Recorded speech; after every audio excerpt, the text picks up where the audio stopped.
Sinh tồn tự nhiên review, hãy đăng ký và theo dõi chúng tôi. Đây là động lực to lớn để chúng tôi tạo ra những video thật ý nghĩa gửi đến người xem. Chân thành cảm ơn. Hôm nay, khi nhiếp ảnh gia đến nhà Ali, công việc sửa chữa trong sân đã bắt đầu từ rất sớm. Từ lúc trời còn chưa nắng gắt, Ali đã cùng người thợ xây ra ngoài chuẩn bị vật liệu. Khoảng sân trước nhà vốn đã trải qua nhiều ngày ngổn ngang, nay lại tiếp tục vang lên tiếng xẻng, tiếng gạch va vào nhau và tiếng bước chân tất bật của những người đang cố hoàn thiện một công trình còn dang dở. Ali đang xây một chiếc bể trong sân nhà. Đó không chỉ là bể chứa nước để tưới cây, để phục vụ cho khu vườn và những công việc thường ngày, mà trong lòng Ali, đó còn là một bể bơi nhỏ anh muốn làm cho các con của Sakina. Có lẽ Ali vẫn luôn mong những đứa trẻ có thể có một nơi để vui chơi, một góc sân nhỏ có tiếng cười, một nơi mà tuổi thơ của các con không chỉ gắn với những khó khăn, những cuộc chia ly, hay những ngày phải nhìn người lớn cãi vã. Nhưng chính dự định ấy lại khiến Parisa vô cùng khó chịu. Bởi với cô, căn nhà đang có quá nhiều khoản phải lo. Và bây giờ, Ali lại tiếp tục bỏ công sức, bỏ tiền bạc để xây một chiếc bể mà Parisa không hề mong muốn. Hôm nay, bà Hilda không có ở nhà. Em họ của bà vừa qua đời, nên bà phải đi dự tang lễ. Căn nhà không còn sự có mặt của người phụ nữ vẫn thường đứng giữa để khuyên can, để dịu bớt những lời nóng này.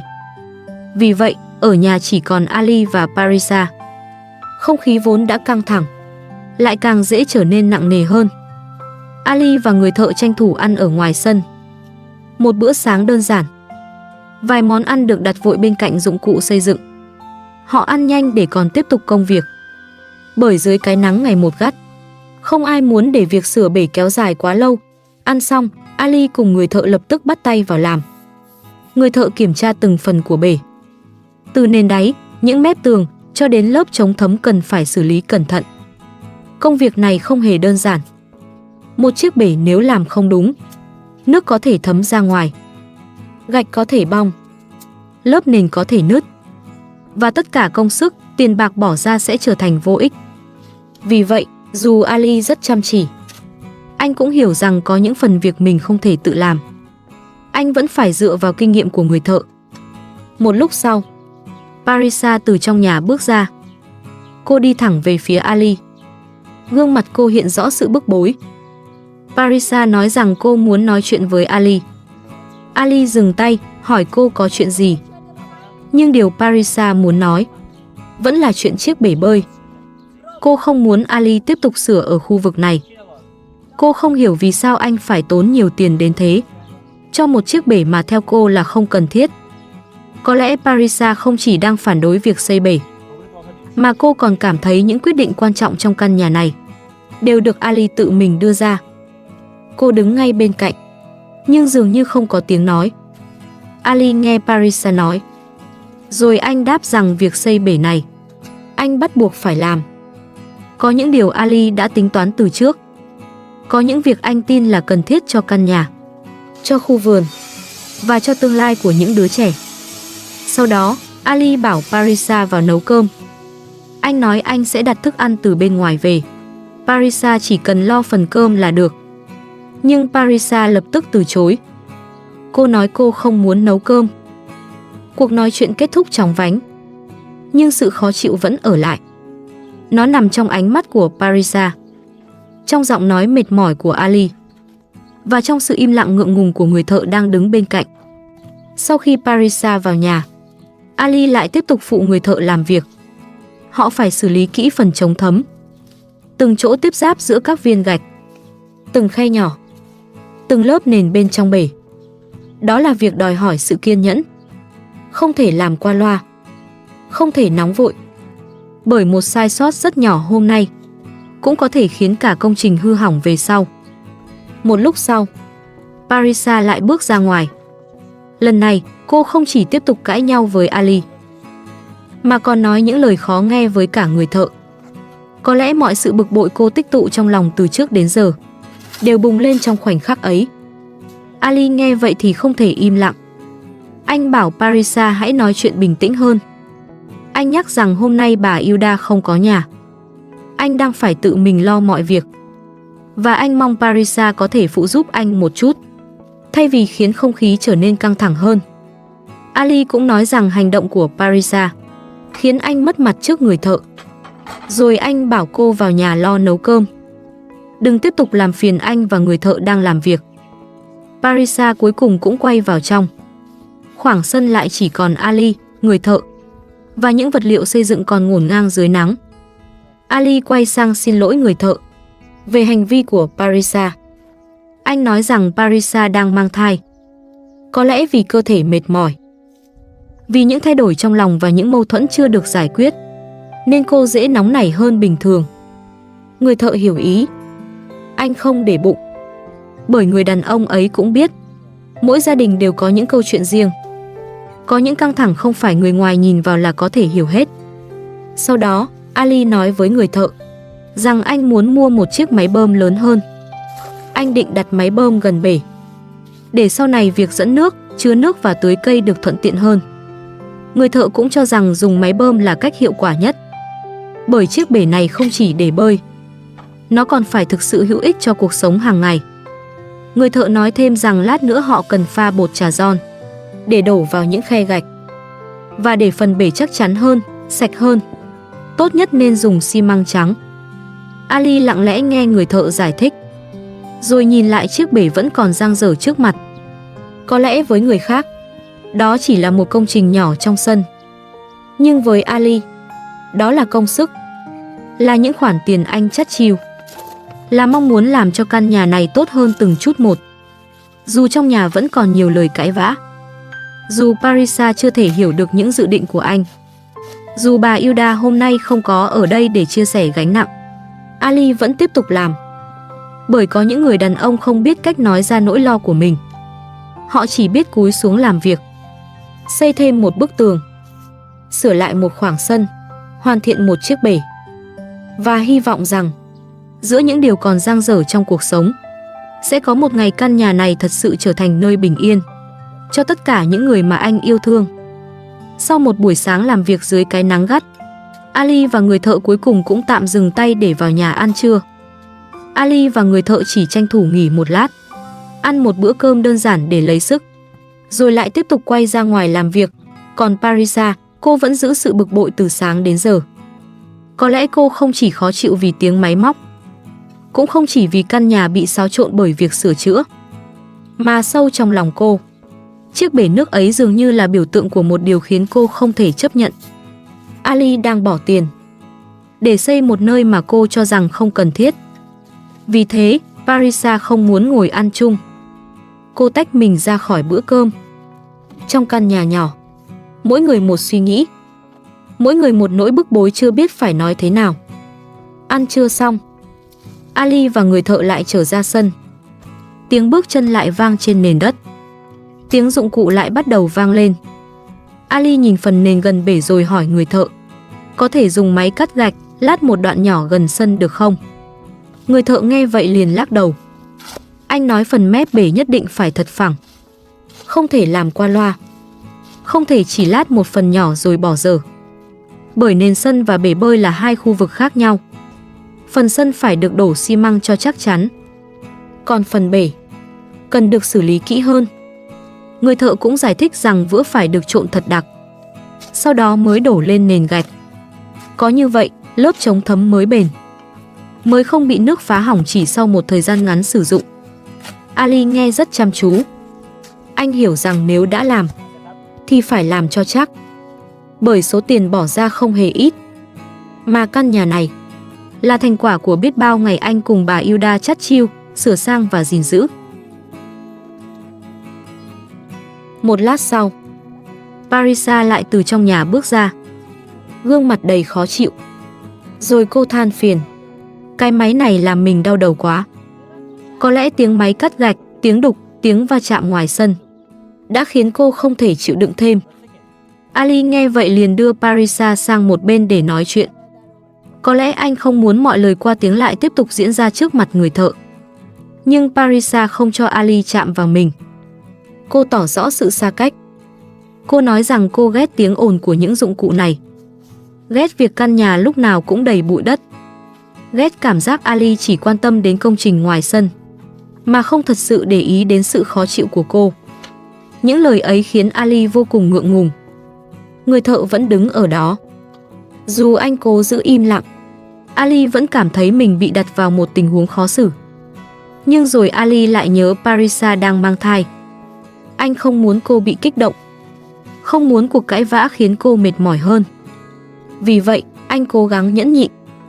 Ali nói rằng anh sẽ cố gắng giảm bớt tiếng ồn. Anh bảo Parisa hãy nói nhỏ một chút, rồi vào trong nhà nghỉ ngơi. Nhưng Parisa vẫn không chịu dịu xuống. Cô nói, đừng dùng cái máy này nữa. Sau đó, cô quay sang người thợ. Cô nói rằng sáng nay người thợ không nên đến đây làm việc. Thậm chí, Parisa còn yêu cầu anh sau này đừng đến nữa. Khoảnh khắc ấy, không khí ngoài sân bỗng trở nên im lặng đến nặng nề. Người thợ chỉ đứng đó. Có lẽ anh không muốn dính vào chuyện của gia đình Ali. Anh đến để làm việc, để hoàn thành phần bể theo đúng thỏa thuận. Nhưng giờ đây, anh lại vô tình trở thành người đứng giữa cuộc mâu thuẫn của hai vợ chồng. Ali không thể chịu đựng thêm. Anh yêu cầu Parisa im lặng. Không phải vì anh muốn làm tổn thương cô, mà bởi anh không muốn cô tiếp tục khiến người khác khó xử. Càng không muốn công việc đang dang dở bị phá hỏng chỉ vì những lời nóng giận. Sau đó, Ali đành đưa người thợ ra về. Bởi anh hiểu, trong bầu không khí như thế này, càng tiếp tục làm thì càng dễ xảy ra thêm va chạm. Trước khi người thợ rời đi, Ali đã chủ động xin lỗi. Anh xin lỗi thay cho hành động thô lỗ của Parisa. Đồng thời, Ali cũng cảm ơn người thợ đã kiên nhẫn giúp đỡ mình. Người thợ không nói nhiều. Có lẽ anh cũng hiểu rằng mỗi gia đình đều có những nỗi khó khăn riêng. Có những chuyện người ngoài nhìn vào không thể nào hiểu hết. Sau khi người thợ rời đi, Parisa vẫn không hề bớt khó chịu. Cô vẫn không muốn Ali tiếp tục xây bể. Bởi trong lòng Parisa, cô không muốn Ali dành quá nhiều sự quan tâm cho Sakina và những đứa con của Sakina. Cô muốn Ali quan tâm đến mình nhiều hơn. Muốn mình là người được đặt lên trước tất cả. Có lẽ đó là sự bất an của một người vợ trẻ. Cũng có thể Parisa vẫn chưa hiểu hết những trách nhiệm mà Ali đang phải mang trên vai. Hoặc đơn giản hơn, cô không thể chấp nhận việc trong cuộc đời của Ali vẫn còn quá nhiều người mà anh không thể bỏ mặc. Trong sân nhà Ali hiện có 2 chiếc xe cút kít. Một chiếc là của Ali, còn một chiếc là Sakina cho Ali mượn. Chỉ một vật dụng nhỏ như vậy thôi cũng đủ khiến Parisa cảm thấy khó chịu. Bởi cô luôn muốn ngăn cản mối liên hệ giữa Ali và Sakina. Cô không muốn Ali giúp Sakina, không muốn Ali lo cho các con của Sakina. Thậm chí, cô cũng không muốn Ali quan tâm quá nhiều đến Hakan, đứa con ruột của chính anh. Nhưng đối với Ali, đó là điều không thể. Hakan là con trai của anh. Sakina là người phụ nữ từng gắn bó với anh trong những ngày tháng khó khăn. Và những đứa trẻ ấy, dù đang sống ở đâu, vẫn là những đứa trẻ mà Ali không thể xem như người xa lạ. Vì vậy, Ali rơi vào tình thế vô cùng khó xử. Một bên là Parisa, người vợ hiện tại đang mang thai. Một bên là Hakan và những đứa trẻ mà anh luôn thương nhớ. Còn ở giữa là chính Ali, người đàn ông đang phải đứng giữa những lựa chọn khó khăn nhất của cuộc đời mình. Giữa việc buông bỏ để đổi lấy sự yên ổn và trách nhiệm với những người mà anh không thể quay lưng. Có lẽ điều Ali cần lúc này không chỉ là hoàn thành một chiếc bể nước ngoài sân, mà còn là tìm được cách để giữ lại sự bình yên cho chính căn nhà đang ngày một đầy những khoảng cách và tổn thương.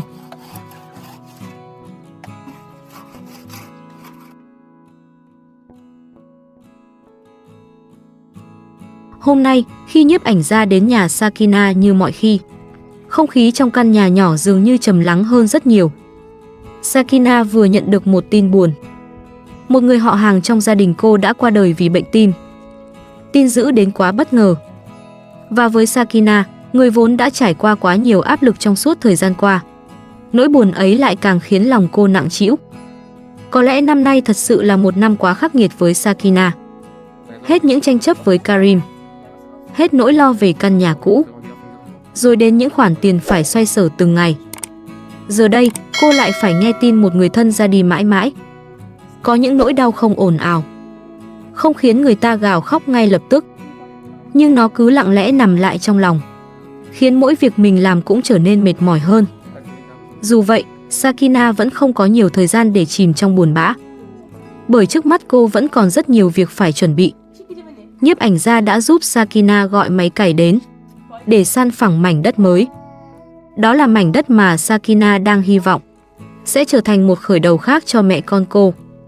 Một nơi không còn gắn với những tranh chấp cũ. Một nơi mà cô có thể tự tay dựng lại mái nhà của mình. Nhưng để có thể xây nhà, mọi thứ vẫn còn rất xa. Mảnh đất ở đây vốn không bằng phẳng. Có chỗ cao, có chỗ thấp, có những phần đất lồi lõm, đầy đá và đất cứng. Vì thế, Sakina phải san phẳng toàn bộ khu đất trước. Rồi sau đó mới có thể nghĩ đến chuyện đặt từng viên gạch đầu tiên. Nhiếp ảnh gia nói rằng trước khi xây nhà, họ nên dựng hàng rào trước đã.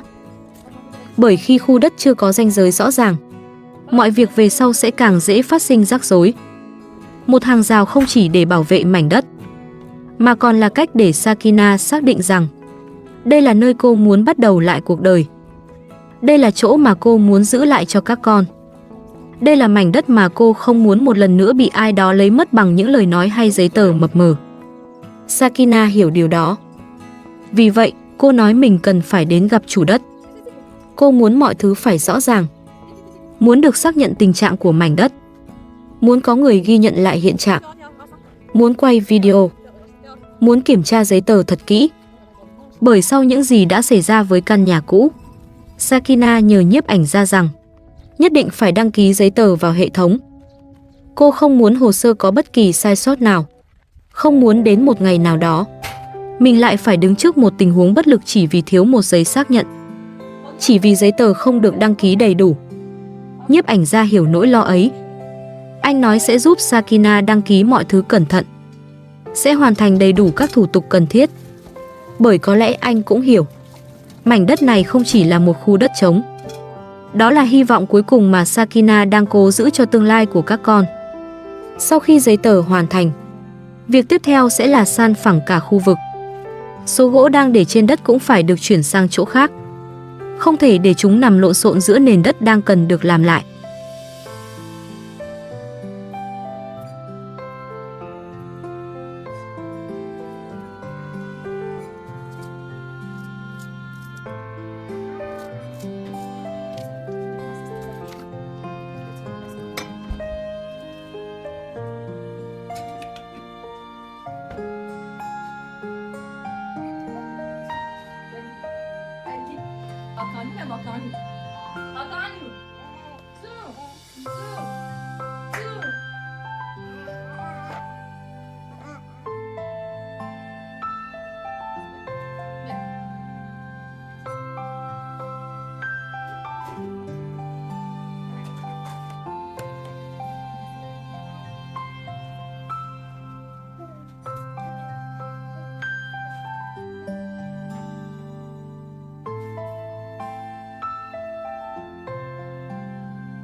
Sakina nói rằng trước mắt cứ để Hakan ngủ một lát. Khi cậu bé ngủ yên, họ sẽ quay lại làm việc, sẽ tiếp tục chuyển gỗ, tiếp tục dọn đất, tiếp tục chuẩn bị cho những ngày xây nhà sau này. Hakan lúc ấy đã bắt đầu buồn ngủ. Cậu bé nhỏ xíu, có lẽ cũng đã mệt. Có lẽ mỗi lần thấy Hakan ngủ yên, lòng cô lại vừa thương vừa lo. Cô thương vì con còn quá nhỏ, mà đã phải theo mẹ trải qua nhiều thay đổi. Nhưng cô cũng tự nhủ rằng mình phải cố gắng hơn, phải chuẩn bị một nơi ổn định hơn, để Hakan và các con sau này không còn phải sống giữa những ngày bấp bênh như hiện tại.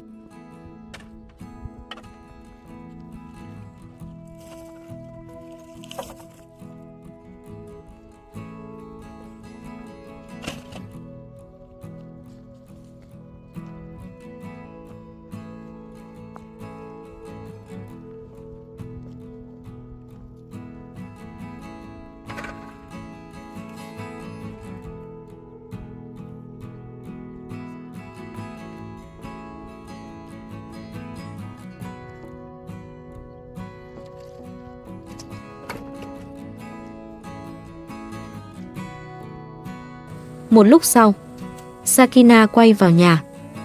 Cô tranh thủ nấu bữa trưa. Dù trong đầu vẫn còn quá nhiều việc phải tính, Sakina vẫn không thể bỏ qua những công việc thường ngày. Bởi cuộc sống của một người mẹ không bao giờ chỉ có một nỗi lo. Dù đang buồn, dù đang mệt, dù đang phải tính chuyện đất đai, giấy tờ và tương lai, thì cô vẫn phải chuẩn bị bữa trưa, vẫn phải quét dọn, vẫn phải lo cho đàn gà, khu vườn và đứa con nhỏ của mình. Trong lúc chờ bữa ăn chín, Sakina lại tiếp tục dọn dẹp căn nhà. Đó là công việc cô làm gần như mỗi ngày. Cô quét lại khoảng sân, sắp xếp những thứ còn ngổn ngang, dọn từng góc nhỏ. Có lẽ căn nhà này vẫn chưa thật sự là nơi an toàn tuyệt đối, nhưng khi còn ở đây, Sakina vẫn muốn giữ cho nó sạch sẽ, vẫn muốn căn nhà có hơi ấm, vẫn muốn Hakan lớn lên trong một không gian có sự chăm sóc của mẹ. Sau đó, Sakina đi vào chuồng gà. Cô dọn dẹp lại chuồng, rồi cho chúng ăn. Những con gà nhỏ vẫn cặm cụi mổ thức ăn trên nền đất. Một khung cảnh rất bình thường. Nhưng với Sakina, đó cũng là một phần cuộc sống mà cô đang cố gìn giữ. Đàn gà có thể mang đến vài quả trứng, khu vườn có thể cho cô ít rau. Những điều nhỏ bé ấy không làm Sakina trở nên giàu có, nhưng chúng giúp cô có thêm một chút để bám víu, một chút cảm giác rằng mình vẫn đang tự tay nuôi sống gia đình. Cho đàn gà ăn xong, Sakina lại bước ra khu vườn rau. Cô cúi xuống kiểm tra từng luống cây, xem đất có quá khô không, xem những mầm rau có bị nắng làm héo không. Có lẽ giữa những biến động ngoài kia, khu vườn chính là nơi khiến Sakina bình tâm hơn.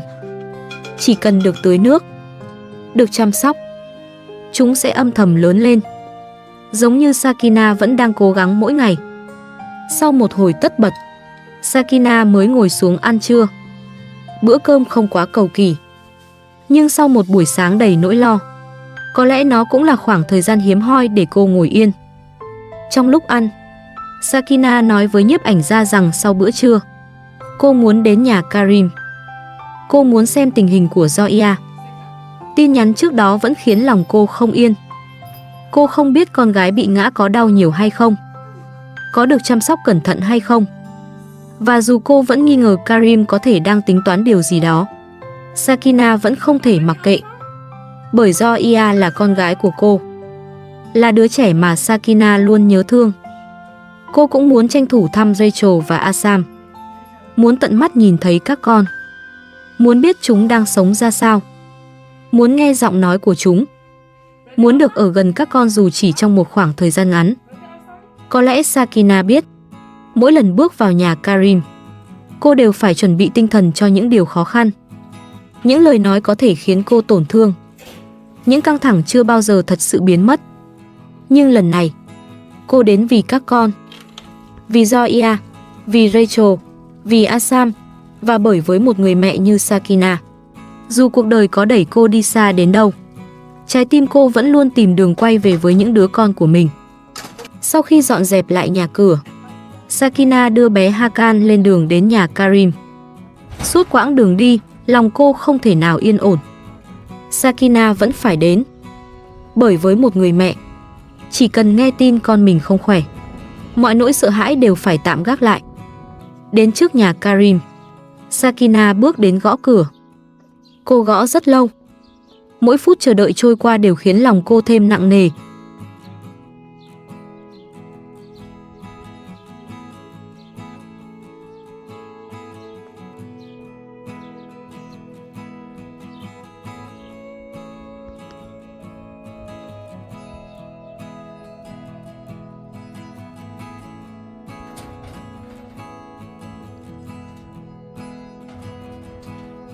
Cuối cùng, cánh cửa cũng mở ra.